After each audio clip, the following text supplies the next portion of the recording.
मैं समीर, आप लोगों का अपना चैनल टेक्निकल आईटीआई में स्वागत है। तो कैसे हैं आप सब? उम्मीद करते हैं कि आप लोग बहुत अच्छे होंगे, स्वस्थ होंगे, मस्त होंगे, अच्छे से पढ़ाई कर रहे होंगे। गाइस, हम लोग 14 नंबर चैप्टर देख रहे थे, लेकिन आज जो है हम लोग 13 नंबर चैप्टर का जो है एमसीक्यू देखने वाले हैं आज। ठीक है, 13 नंबर चैप्टर का जो है एमसीक्यू आज हम लोग देखेंगे, क्योंकि उसको जो हम लोग छोड़ दिए थे पीछे। तो आज हम लोग एमसीक्यू देखेंगे, फिर कल से जो है या फिर आज जैसे कि टोटल क्वेश्चन जो है आज हम आप लोगों को जो है 35 क्वेश्चन कराएंगे एमसीक्यू का, और जो है 35 क्वेश्चन कल करा देंगे। ठीक है, तो चलिए फिर स्टार्ट करते हैं। और दोनों जब जैसे टोटल 70 क्वेश्चन है, तो 70 क्वेश्चन कराने के बाद जो है आप लोगों के लिए फिर से अगला चैप्टर स्टार्ट करेंगे। ठीक है, अगला चैप्टर ऑलरेडी स्टार्ट है, तो उसके आगे से फिर पढ़ाई शुरू करेंगे। ठीक है, तो चलिए फिर स्टार्ट करते हैं। तो आप लोग रेडी हैं? तो चलिए शुरू करते हैं। गाइस, शुरू करने से पहले आप लोगों से एक रिक्वेस्ट है, प्लीज़ अभी तक वीडियो को लाइक नहीं किया तो वीडियो को लाइक कर दीजिए, चैनल को सब्सक्राइब कर लीजिए, बेल आइकन को प्रेस कीजिए, जिससे टाइम टू टाइम वीडियो की नोटिफिकेशन आप लोगों को मिलती रहेगी। और अपने फ्रेंड सर्कल में शेयर कीजिए। कोई भी कन्फ्यूजन हो, कोई भी सुझाव हो तो कमेंट बॉक्स में कमेंट करके ज़रूर बताइए। और टेलीग्राम चैनल ज्वाइन कर लीजिए, टेलीग्राम का लिंक वीडियो के डिस्क्रिप्शन में है। टेलीग्राम का नाम टेक्निकल आईटीआई है। तो चलिए फिर स्टार्ट किया जाए। गाइस, अभी तक लाइक नहीं किया तो लाइक कर दीजिए। देखिए आप लोगों के सामने पहला क्वेश्चन आ गया, देखिए और जवाब दीजिए आप लोग।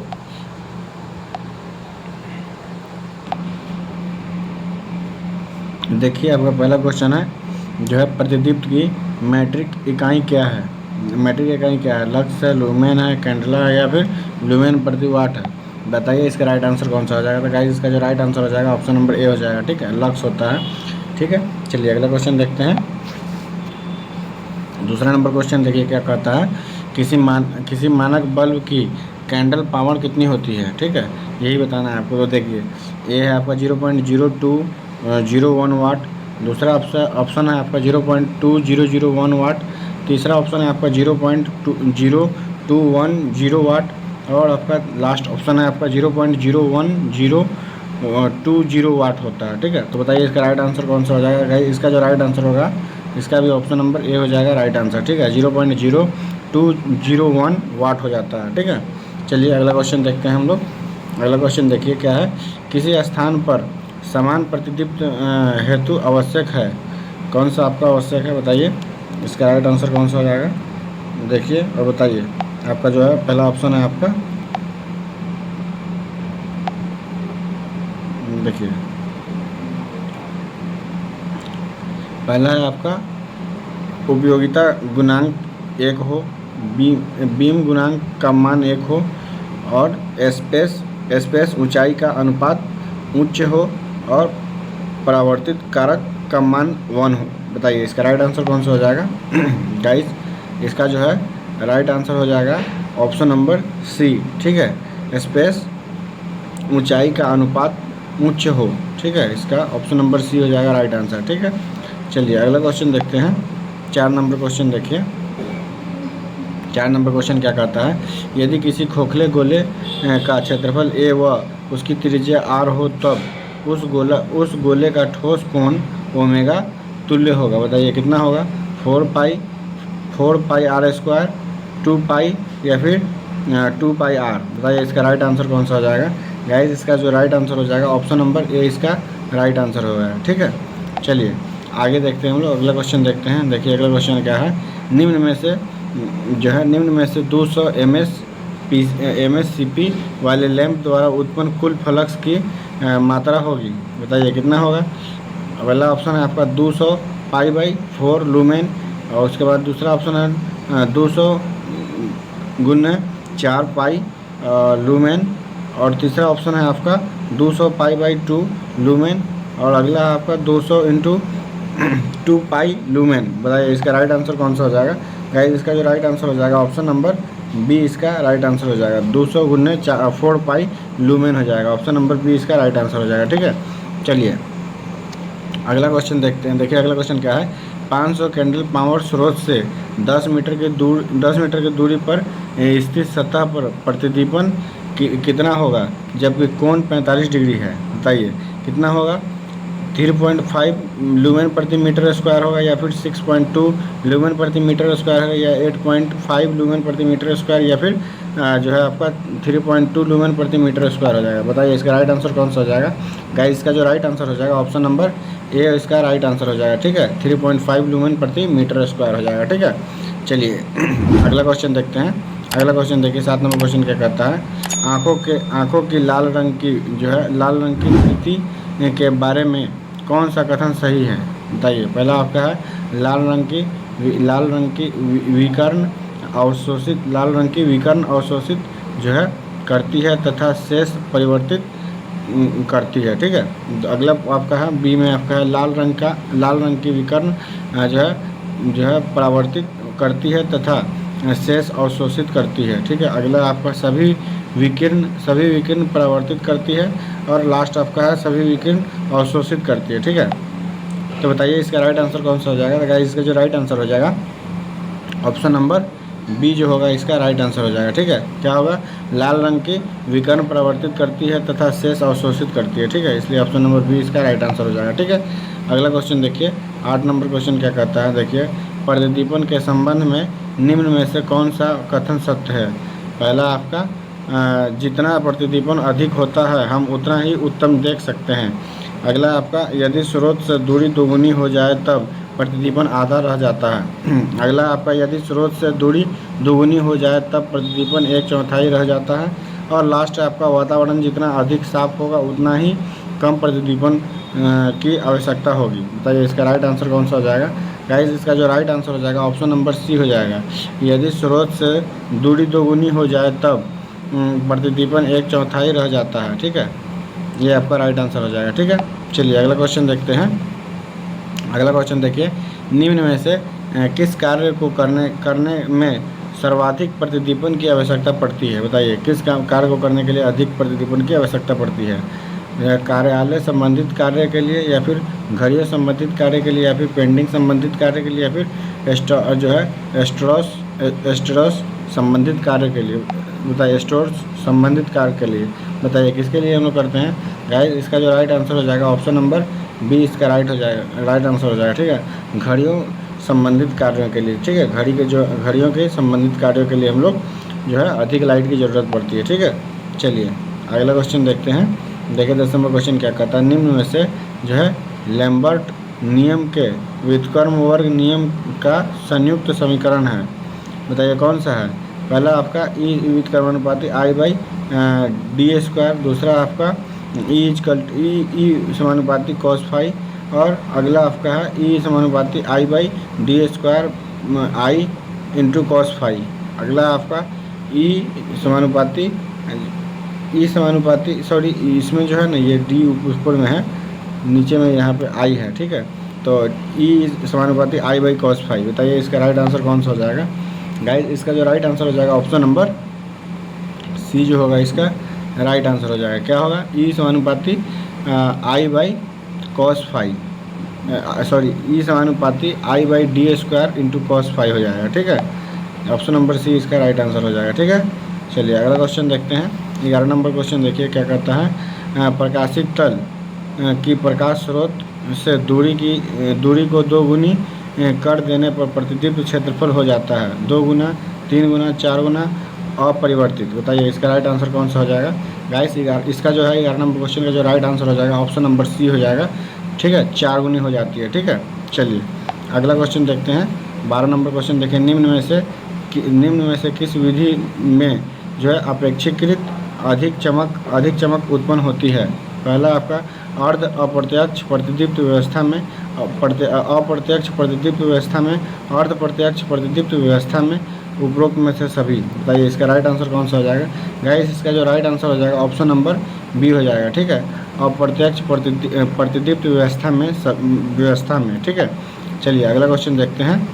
निम्न में से जो है देखिए, निम्न में से किस विधि में छाया पैदा नहीं होती है। पहला आपका अप्रत्यक्ष प्रतिदीप्त व्यवस्था में, जो उसके बाद है प्रत्यक्ष प्रतिदीप्त व्यवस्था में, सामान्य प्रतिदीप्त व्यवस्था में, इनमें से कोई नहीं। बताइए इसका राइट आंसर कौन सा हो जाएगा। गाइस इसका जो राइट आंसर हो जाएगा ऑप्शन नंबर ए हो जाएगा इसका राइट आंसर, अप्रत्यक्ष प्रतिदीप्त व्यवस्था में होती है। ठीक है, चलिए अगला क्वेश्चन देखते हैं। 14 नंबर क्वेश्चन देखिए, अर्ध प्रत्यक्ष प्रकाश व्यवस्था में कितने प्रतिशत प्रकाश नीचे पहुंच पाता है।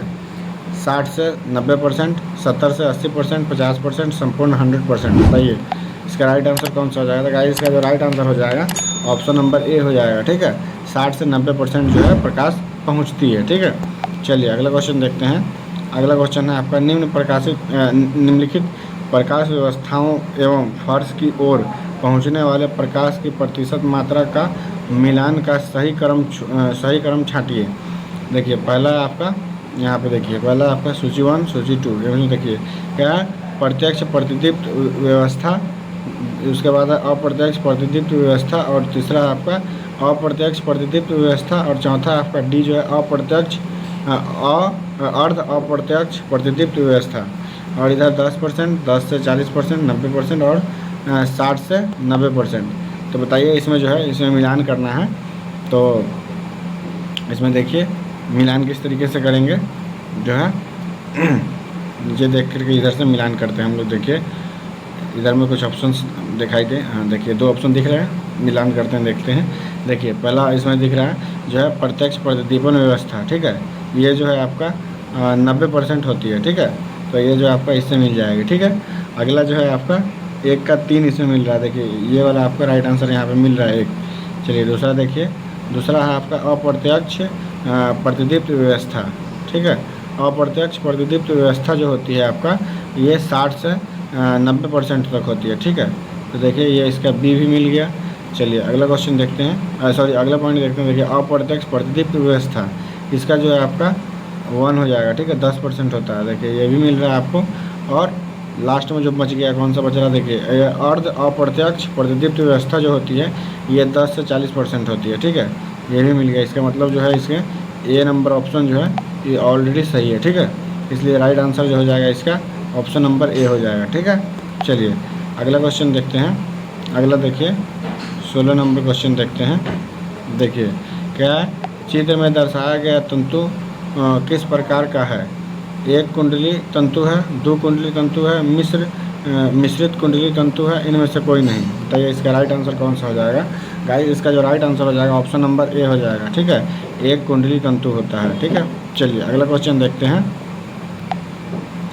अगला क्वेश्चन देखिए, कार्बन या धात्विक फिलामेंट वाले निर्वात या निष्क्रिय गैस युक्त लैंप होता है, कौन सा होता है? बताइए, incandescent lamp, gas discharge lamp, arc lamp या नेऑन लैंप। बताइए कौन सा लैंप होता है? गाइस इसका जो राइट आंसर हो जाएगा इंडिकेंसेंट लैंप हो जाएगा। ठीक है, ऑप्शन नंबर ए इसका राइट आंसर हो जाएगा। ठीक है, चलिए अगला क्वेश्चन देखते हैं। देखिए निम्न में से किस लैंप को जो है पिग्मी लैंप के नाम से जाना जाता है?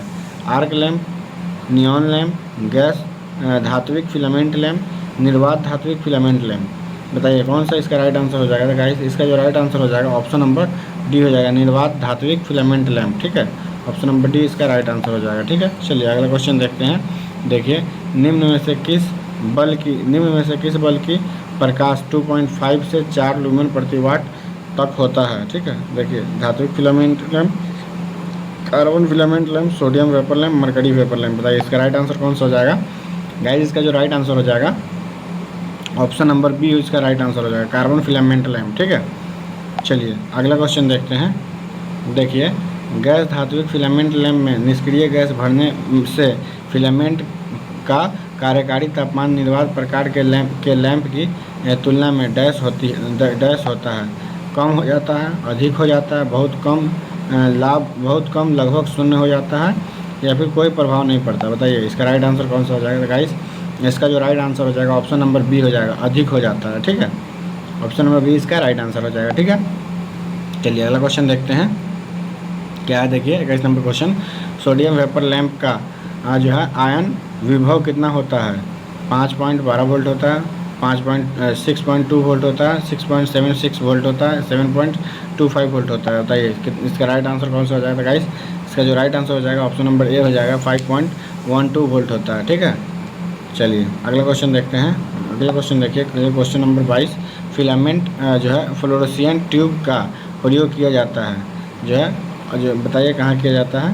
पहला ऑप्शन है आपका अध्यापन कक्ष, दुकानों की प्रकाश व्यवस्था में, सड़कों की प्रकाश व्यवस्था में, खेलों के एच हॉल में, उपरोक्त में से कोई नहीं। बताइए इसका राइट आंसर कौन सा हो जाएगा। तो गाइस इसका जो राइट आंसर हो जाएगा ऑप्शन नंबर सी हो जाएगा। ठीक है, खेलों के जो है हॉलों में किया जाता है। ठीक है, चलिए अगला क्वेश्चन देखते हैं। अगला क्वेश्चन देखिए 23 नंबर क्वेश्चन क्या कहता है, देखिए नियॉन लैंप में इलेक्ट्रोड्स के बीच कितना विभवांतर उपस्थित होने पर नियॉन गैस आयनीकृत हो जाती है।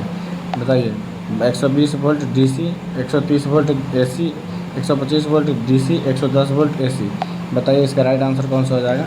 गाइस इसका जो राइट आंसर हो जाएगा ऑप्शन नंबर डी हो जाएगा, 110 वोल्ट एसी होता है। ठीक है, चलिए अगला क्वेश्चन देखते हैं। देखिए 24 नंबर क्वेश्चन है, टंगस्टन तंतु लैंप की आउटपुट निर्भर करती है कांच के बल्ब के आकार पर, तंतु के ताप पर, लैंप के आकार पर, इनमें से कोई नहीं। बताइए इसका राइट आंसर कौन सा हो जाएगा। गाइस इसका जो राइट आंसर हो जाएगा ऑप्शन नंबर बी हो जाएगा। ठीक है, तंतु के ताप पर। ठीक है, चलिए अगला क्वेश्चन देखते हैं। अगला क्वेश्चन देखिए ट्यूबलाइट को डीसी पर प्रयोग करने के लिए आवश्यक अतिरिक्त युक्ति है। क्या है, कैपेसिटर है या फिर प्रक्षेपक है, ट्रांसफार्मर है, प्रतिरोध है। बताइए इसका राइट आंसर कौन सा हो जाएगा। गाइस इसका जो राइट आंसर हो जाएगा ऑप्शन नंबर डी हो जाएगा। ठीक है, जो है प्रतिरोध है। ठीक है, अगला क्वेश्चन देखिए क्या है, गैस भरे टंगस्टन लैंप के संचालन के लिए कितना तापमान आवश्यक होता है। 1035 degree Celsius, 2300 degree Celsius, 1500 degree Celsius, 1200 degree Celsius. बताइए इसका राइट आंसर कौन सा हो जाएगा। गाइस इसका जो राइट आंसर हो जाएगा ऑप्शन नंबर जो है इसका बी हो जाएगा। ठीक है, राइट आंसर 2300 डिग्री सेल्सियस होता है। ठीक है, ऑप्शन नंबर बी इसका राइट आंसर हो जाएगा। ठीक है, अगला क्वेश्चन देखिए क्या है 27 नंबर क्वेश्चन, रात के समय फ्लोरोसेंट ट्यूब स्विच बंद करने पर भी रोशनी देती है, जिसका कारण है स्विच से फेस नियंत्रित न होना, ट्यूब में सीधा ही फेस का पहुंचना, लीकेज होकर उससे फेस मिलना, उपरोक्त में से सभी। बताइए इसका राइट आंसर कौन सा हो जाएगा। गाइस इसका जो राइट आंसर हो जाएगा ऑप्शन नंबर ये हो जाएगा। ठीक है, स्विच जो है आपका फेस नियंत्रित नहीं कर रहा है, न्यूट्रल को नियंत्रित कर रहा है इसलिए। ठीक है, चलिए अगला क्वेश्चन देखिए क्या है HP MV लैंप में 250 वाट 250 वोल्ट के लिए पावर फैक्टर बढ़ने हेतु कितने धारिता का कैपेसिटर प्रयोग किया जाता है। देखिए 10 माइक्रोफैराड है, 20 माइक्रोफैराड है, 2.5 माइक्रोफैराड है, 4.5 माइक्रोफैराड है। तो बताइए इसका राइट आंसर कौन सा हो जाएगा। तो गाइस इसका जो राइट आंसर हो जाएगा ऑप्शन नंबर बी हो जाएगा, 20 माइक्रोफैराड का होता है। ठीक है, चलिए अगला क्वेश्चन देखते हैं क्या है, lighthouse charge light cinema प्रोजेक्टरों में लैंप प्रयुक्त होता है। बताइए कौन सा होता है। Carbon arc lamp, HP MV lamp, tungsten filament lamp, neon lamp. बताइए इसका राइट आंसर कौन सा हो जाएगा। गाइस इसका जो राइट आंसर हो जाएगा ऑप्शन नंबर ए हो जाएगा, कार्बन आर्क लैंप होता है। ठीक है, चलिए अगला पॉइंट देखते हैं हम लोग। देखिए क्या है, सूची 1 को सूची 2 से मिलान कीजिए। सूची 1 में क्या है, देखिए जिंक सिलिकेट जो है, देखिए एक मिनट, देखिए यहाँ पर सूची 1 में देखिए क्या है, जिंक सिलिकेट, दूसरा आपका कैल्शियम टंगस्टेड, तीसरा आपका जिंक बेरियम सिलिकेट, और डी में आपका है कैडमियम बोराट। और इसका कलर यहाँ पर दिया गया है नीला, हरा, गुलाबी, पीला और सफ़ेद। ठीक है, तो इसको हम लोग आइए मिलाते हैं। देखिए कुछ ऑप्शंस निकाल लेते हैं। देखिए यहाँ पे जो है जिंक सिलिकेट जो है आपका, इसका जो कलर होता है ये हरा होता है। ठीक है, तो देखिए ए में तो आपका नहीं है, ये ऑप्शन कट गया, ऐसा ही आपका बी में दिख रहा होगा, बी में है। ठीक है, चलिए आगे देखते हैं आपका कैल्शियम टंगस्टेड। ठीक है, कैल्शियम जो है टंगस्टेड का जो है आपका ए होता है। ठीक है, नीला होता है। ठीक है, देखिए इसका 2 नंबर में मिल गया। चलिए अगला क्वेश्चन, अगला पॉइंट देखते हैं। देखिए जिंक बोरियम सिलिकेट को देखते हैं। देखिए जिंक बोरियम सिलिकेट जो है आपका जो है डी से मिलता है। ठीक है, पीला सफ़ेद कलर में इसका होता है। ठीक है, और आपका जो यहाँ पे ये भी मिल रहा है, और जो है डी कैडियम बोरेट जो है ये आपका गुलाबी कलर में होता है। देखिए इसका भी मिल गया। इसका मतलब जो है इसमें 2 नंबर ऑप्शन जो है, ऑप्शन नंबर बी जो है इसका राइट आंसर है। ठीक है, ऑप्शन नंबर बी जो है इसका राइट आंसर है। चलिए अगला क्वेश्चन देखते हैं। आप लोग मिला भी सकते हैं। ठीक है, अगला क्वेश्चन देखिए 31 नंबर क्वेश्चन क्या है, भारतीय विद्युत नियमों के अनुसार नियॉन साइन नीले नली पर जो आरोपित की जा सकने वाला अधिकतम वोल्टेज 10 किलोवाट है। कथन 1 में देखिए, इस कार्य के लिए उच्च रिपेंस वाला टैप अप ट्रांसफार्मर का प्रयोग करना चाहिए। कथन बी में जो है आपका, इस फॉल्ट कोड जो है ट्यूब में पाई जाती है। बताना है आपको ये दोनों में से कौन सही है कौन गलत है। देखिए, कथन ए सही है, बी सही है, या फिर ए और बी दोनों सही है, या फिर ए और बी दोनों गलत है।